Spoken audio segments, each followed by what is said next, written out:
తిరిగి బీసీఎన్ న్యూస్కి స్వాగతం. ఎన్నికల నేపథ్యంలో కూటమి పార్టీలు ఇచ్చిన హామీలు నెరవేర్చి సుపరిపాలన కొనసాగిస్తామని పొన్నూరు ఎమ్మెల్యే ధూళిపాల నరేంద్ర కుమార్ పేర్కొన్నారు. గుంటూరులో ఆయన మీడియాతో మాట్లాడుతూ ప్రత్యేకంగా పొన్నూరు నియోజకవర్గం అభివృద్ధిపై దృష్టి సారిస్తామని హామీ ఇచ్చారు. అఖండ మెజార్టీతో గెలిపించిన ప్రజలకు ఆయన ధన్యవాదాలు తెలియజేశారు. జగన్మోహన్ రెడ్డి గారు 100 సిద్ధం సభలు పెట్టిన, అధికార దుర్వినియోగం చేసిన, తన చెప్పు చేతల్లో కొంతమంది పోలీస్ అధికారులను పెట్టుకుని ప్రతిపక్ష పార్టీ అభ్యర్థుల మీద దాడి చేసిన, నడి రోడ్డులో ప్రజాస్వామ్యాన్ని అపహాస్యం చేసిన అధికార పార్టీలో ఉన్న ఎమ్మెల్యేలు మన గుంటూరు జిల్లాలో, పాత గుంటూరు జిల్లాలోనే మనం చూసాం. మాచర్లలో ఏ విధంగా ఎక్కడో ఉన్న వెల్లుర్తి నుండి పిన్నెల్లి రామకృష్ణారెడ్డి సోదరుడు 40 కార్లు వేసుకొని రాడ్లు పట్టుకొని నడి రోడ్డులో వీరంగం చేస్తే ఆపాల్సిన పోలీస్ యంత్రాంగం ఆపకపోగా ఏ విధంగా వాళ్ళకి సహాయపడ్డారో మనం చూడటం జరిగింది.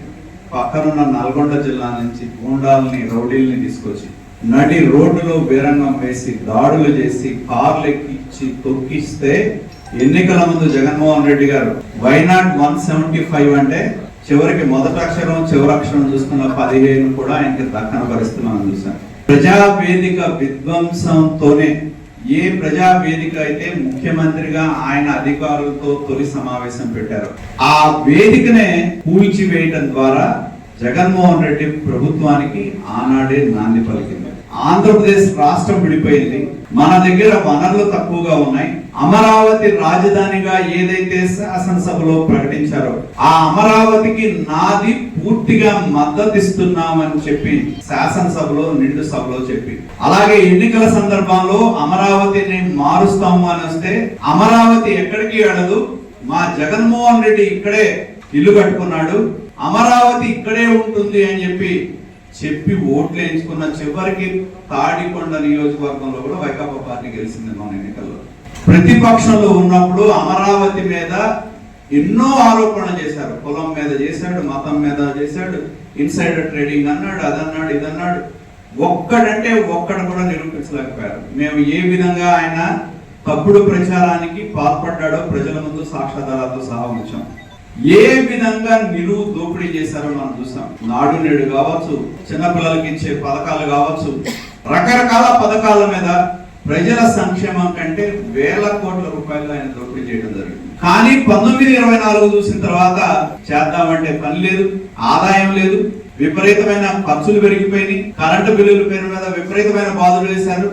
బాధుడే కార్యక్రమాన్ని చేపట్టారు. ఎంతో మంది పేదల యొక్క ఆవేదన, కష్టాన్ని చూసాం.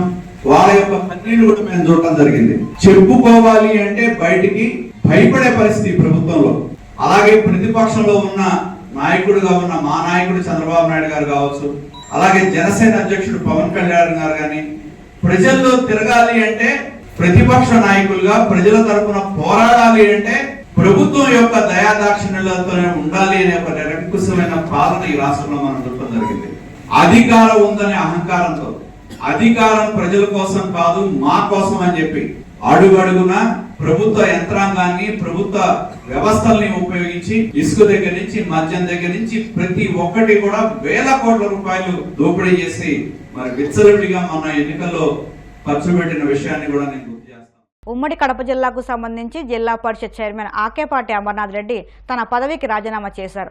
ఈ మేరకు కలెక్టర్ విజయరామరాజును కలిసి తన రాజీనామా పత్రాన్ని అందజేశారు. ఈ సందర్భంగా ఆయన మాట్లాడుతూ తన హయాంలో కడప జిల్లాలోని గ్రామీణ ప్రాంతాల్లో రోడ్డు నిర్మాణాలు, డ్రైనేజీ నిర్మాణాలతో పాటు కనీస మౌలిక వసతులు కల్పించేందుకు అన్ని రకాల చర్యలు తీసుకున్నామని స్పష్టం చేశారు.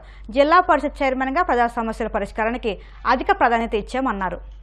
ఎన్నికైన సందర్భంగా నేను జిల్లా పరిషత్ చైర్మన్గా ఈరోజు నేను రాజీనామా చేయడం జరిగింది.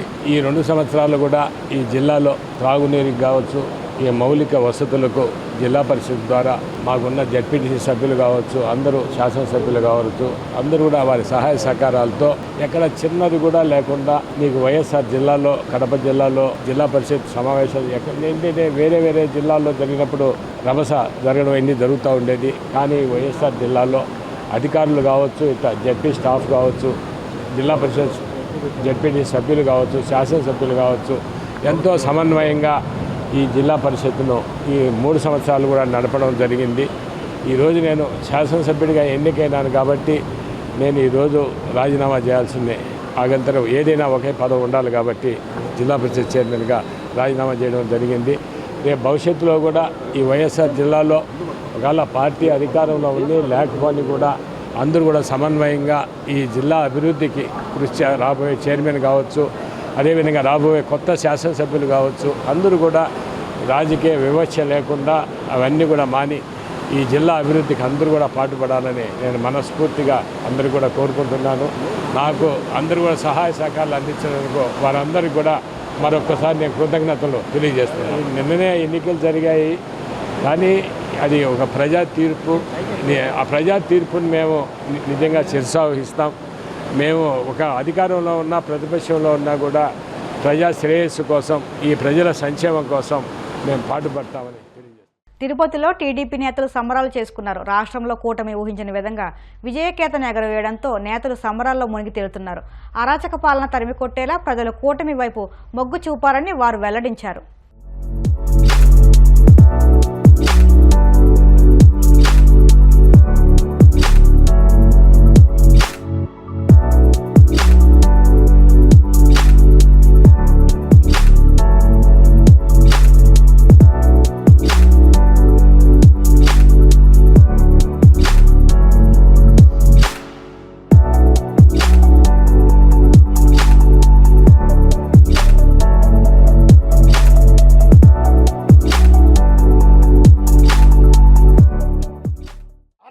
పాలనకు అంతమొందిస్తూ యువత, విద్యార్థి, నిరుద్యోగులంతా చంద్రబాబు గారు ముఖ్యమంత్రి కావాలి, కూటమి అధికారంలోకి రావాలి, తెలుగుదేశం పార్టీ మళ్లీ అధికారంలోకి వస్తేనే యువతకు మంచి భవిష్యత్తు ఉంటుంది, నిరుద్యోగులకు మంచి భవిష్యత్తు ఉంటుందని చెప్పి ఈ రోజు రాష్ట్ర వ్యాప్తంగా 175 నియోజకవర్గాల్లో యువత, నిరుద్యోగులు, విద్యార్థులు మొదటి ఓటేసిన ప్రతి ఒక్కరూ కూటమికి మద్దతు తెలపడం జరిగింది.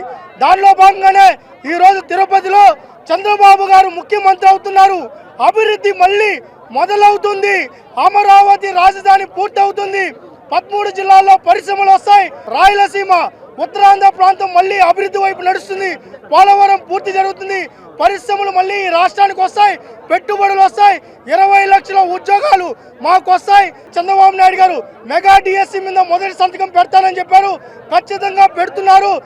ఈరోజు రాష్ట్ర వ్యాప్తంగా యువత, విద్యార్థి, నిరుద్యోగులు ఆనందం వ్యక్తం చేస్తున్నారు, సంబరాలు చేస్తున్నారు.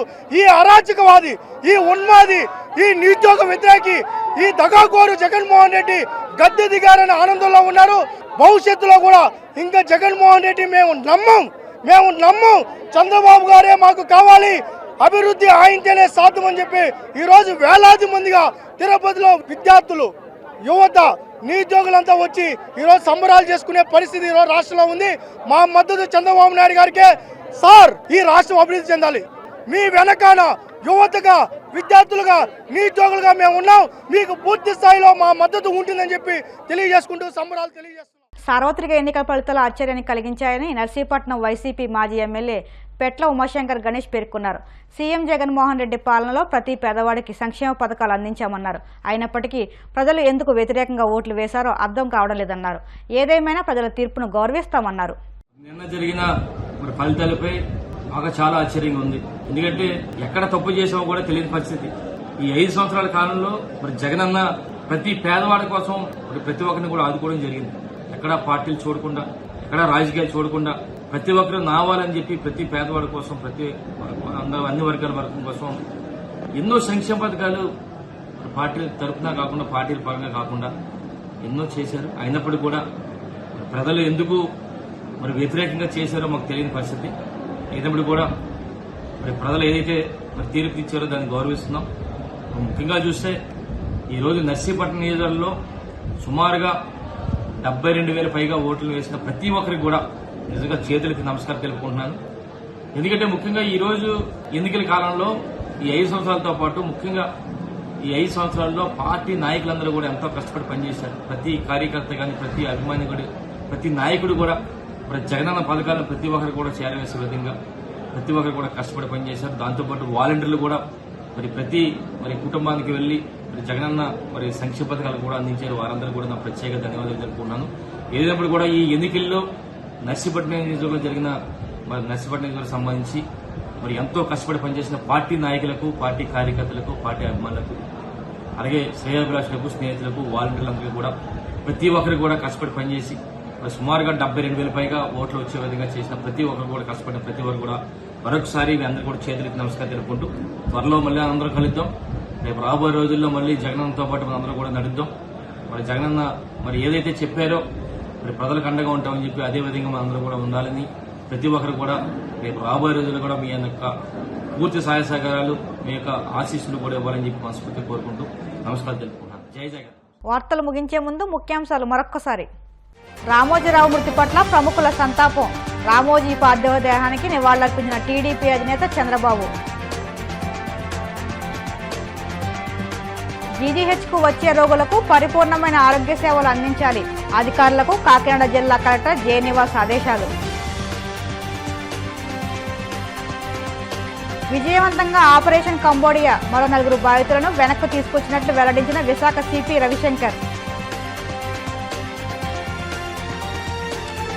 తిరుమల శ్రీవారి సేవలో సినీ నటుడు శివాజీ ఆలయ మర్యాదలతో స్వాగతం పలికిన అధికారులు. ఇవి ఇప్పటి వరకు ఉన్న వార్తా విశేషాలు. మరిన్ని వార్తా విశేషాలతో మళ్ళీ కలుసుకుందాం. అంతవరకు సెలవు. నమస్కారం.